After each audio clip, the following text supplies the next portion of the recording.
বাংলাদেশের বিপক্ষে ওয়েস্ট ইন্ডিজের টেস্ট একাদশ আগেই ঘোষণা করল ওয়েস্ট ইন্ডিজ ক্রিকেট বোর্ড। বাংলাদেশের বিপক্ষে টেস্ট চ্যাম্পিয়নশিপের লড়াইয়ে নামার একদিন আগে নিজেদের একাদশ ঘোষণা করে ফেলেছে ওয়েস্ট ইন্ডিজ। টাইগারদের চ্যালেঞ্জ জানাতে দলে রাখা হয়েছে 5 পেসার। অ্যান্টিগায় 2 ম্যাচ সিরিজের প্রথম টেস্টে শুক্রবার 22 নভেম্বর রাত 8টায় ক্যারিবিয়ানদের মুখোমুখি হবে বাংলাদেশ। এর আগেই বৃহস্পতিবার 21 নভেম্বর সামাজিক যোগাযোগ মাধ্যমে নিজেদের একাদশ প্রকাশ করল ওয়েস্ট ইন্ডিজ ক্রিকেট।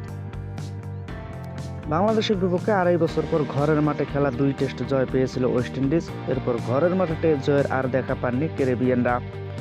সর্বশেষ 15 ম্যাচে ক্যারিবিয়ানদের জয় মাত্র 2 টেস্টে।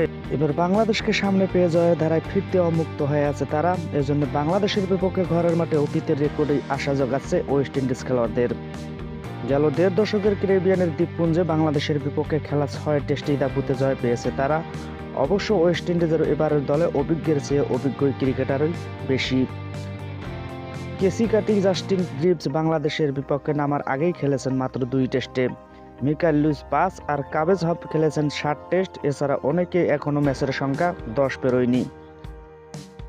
ওয়েস্ট ইন্ডিজ একাদশ: Kraigg Brathwaite, Alick Athanaze, Keacy Carty, Joshua Da Silva, Justin Greaves, Kavem Hodge, Alzarri Joseph, Shamar Joseph, Mikyle Louis, Kemar Roach ও জেডেন সেলস।